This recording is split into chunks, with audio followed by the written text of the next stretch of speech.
Hello உறவுகளே, good morning. Welcome to Dheeran vlogs. இன்றைக்கி வந்து பார்த்திங்கன்னா ஒரு சூப்பரான ரெசிபி தான் பார்க்க போகிறோம். அது என்னென்னு பார்த்திங்கன்னா, இப்போ வந்து சம்மர் வந்து ஸ்டார்ட் ஆகிடுச்சு. வெயில் வந்துட்டு கொஞ்சம் அடிக்கவே ஆரம்பிச்சிருச்சு. அதனால் வந்து பார்த்திங்கன்னா வெயிலுக்கு இதமாக கம்மங்கூழ் தான் இன்றைக்கி வந்துட்டு பார்க்க போகிறோம். அதை எப்படி செய்கிறதுன்னு சொல்லிவிட்டு நான் சொல்கிறேன் வாங்க. ஃபஸ்ட்டு முன்னாடிலாம் அப்பாயி இங்கே இருந்தாங்க. அவங்க தான் வந்துட்டு செஞ்சு கொடுப்பாங்க. இவங்க வந்து ஊருக்கு போயிட்டாங்க. அப்போ வந்து அப்பாயி வந்து அதனால் வந்து இப்போ நானே வந்துட்டு முன்னாடியே நானே செய்வேன். அதனால் இப்போ உங்களுக்கு செஞ்சு காமிக்கிறேன். அது எப்படி செய்கிறதுன்னு சொல்லிட்டு பார்க்கலாம். ஃபஸ்ட்டு வந்துட்டு கம்பு வந்துட்டு நல்ல தண்ணியில் போட்டு ஒரு 3-4 தாட்டி கழுவி அரைச்சி வச்சுக்கணும். இல்லை கல்லெல்லாம் அடியில் இருக்கும், அது கொஞ்சம் அடியிலையே நின்றுக்கும். நீங்கள் அரைச்சி வச்சுட்டு அதுக்கப்புறம் ஒரு 10 நிமிஷம் மட்டும் தண்ணியை வடிச்சிட்டு கொஞ்சம் உணர விட்டுட்டு, ஒரு 10 நிமிஷம் விட்டால் போதும், உணர விட்டுட்டு மிக்ஸி ஜாரில் போட்டு நல்லா ஒரு அரையும் குறையுமாவோ இல்லை உங்களுக்கு எப்படி தேவையோ அப்படி அரைச்சிக்கலாம். அரைச்சிட்டு அதுக்கப்புறம் வந்து பார்த்திங்கன்னா கட்டி இல்லாமல் வந்து நம்ம தண்ணி ஊற்றி நல்லா கலந்து வச்சுக்கணும். கலந்து வச்சதுக்கப்புறம் இந்த கேப்லேயே வந்துட்டு பார்த்திங்கன்னா தண்ணி வந்துட்டு வச்சிடணும். ஒரு பெரிய அகலமான சட்டியிலே வச்சுக்கோங்க. இல்லைன்னா வந்துட்டு கிண்ட கிண்ட வந்து பத்தாமல் போயிடும். அதனால் வந்துட்டு அகலமான சட்டியில் வந்து தண்ணியை வச்சுட்டு, எனக்கே இந்த சட்டி வந்து பத்தலை, நான் இன்னொரு இதில் வந்து மாற்றினேன். அதனால் வந்துட்டு மாற்றி வச்சுக்கோங்க. நல்ல தண்ணி நல்லா கொதிச்சதுக்கப்புறம் ஒரு டம்ளர் அரிசி தேவைன்னா போட்டுக்கலாம், நான் எப்போயுமே போடுவேன்.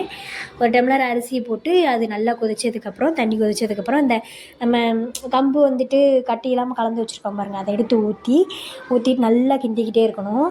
அது ஹை ஃப்ளேமில் மட்டும் வச்சிடவே கூடாது. ஹை ஃப்ளேமில் வச்சிங்கன்னா வந்துட்டு மேலே தெறிக்க ஆரம்பிச்சிடும், நம்ம கை காலெல்லாம் தெறிக்க ஆரம்பிச்சிடும். அதனால் வந்துட்டு ஸ்லோ ஃப்ளேம்லேயே வச்சு அது வெந்துடும். நல்லா வெந்ததுக்கப்புறம் ஒரு 1/2 அன் ஹவர் கழித்து கிண்டிக்கிட்டே இருக்கும், கை விடாமல் கிண்டிக்கிட்டே இருக்கணும். அப்படின்னா அடி பிடிச்சிரும். கிண்டிக்கிட்டே இருந்ததுக்கப்புறம் ஒரு பதம் மாதிரி வந்துடும், கொஞ்சம் கெட்டியாயிடும் கம்மங்கூழ் வந்துட்டு. அந்த ஸ்டேஜில் வந்துட்டு நீங்கள் வீடியோ நல்லா கமகமான்னு கம்மங்கூழ் வாசனையாக இருக்கும். அப்போ வந்துட்டு நீங்கள் வந்து இறக்கிடலாம். தேவையான அளவு உப்பு போட்டுக்கலாம், உங்களுக்கு தேவைன்னா போட்டுக்கலாம், அப்படி இல்லைன்னா குடிக்கும்போது கூட போட்டுக்கலாம். ஆனால் அது வந்து வெயிலுக்கு வந்துட்டு ரொம்ப நல்ல சூப்பர் ட்ரிங்க்கு. அதுவும் இல்லாமல் இரும்பு சத்து இதில் நிறைய இருக்குது. பெண்கள்லாம் வந்துட்டு அதிகமாக சாப்பிட்லாம், எல்லாருமே வந்துட்டு சாப்பிட்லாம், ரொம்ப நல்லது இது உடம்புக்கு. நீங்கள் வந்து ட்ரை பண்ணி பார்த்துட்டு கண்டிப்பாக எப்படி இருக்குன்னு சொல்லிவிட்டு கமெண்ட் பண்ணுங்கள். அதுவும் இல்லாமல் தெரிச்சிரும், அதனால் வந்துட்டு தள்ளி நின்றுக்கணும். அதுக்கப்புறம் பார்த்திங்கன்னா ஸ்லோ ஃப்ளேமில் வச்சு நல்லா கிண்டிக்கிட்டே இருந்திங்கன்னா வந்துட்டு வாசனை வரப்போ நீங்கள் வந்து ஆஃப் பண்ணிடலாம். அதுக்கப்புறம் வந்து நீங்கள் உருண்டை பிடிச்சும் வந்துட்டு தண்ணியில் போட்டு வச்சுக்கலாம்.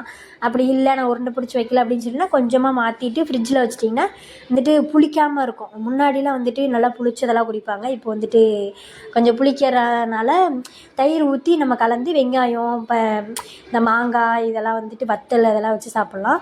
சூப்பர் டேஸ்ட்டாக இருக்கும். கண்டிப்பாக வந்து ட்ரை பண்ணி பார்த்துட்டு எப்படி இருக்குன்னு சொல்லிவிட்டு கமெண்ட் பண்ணுங்கள்.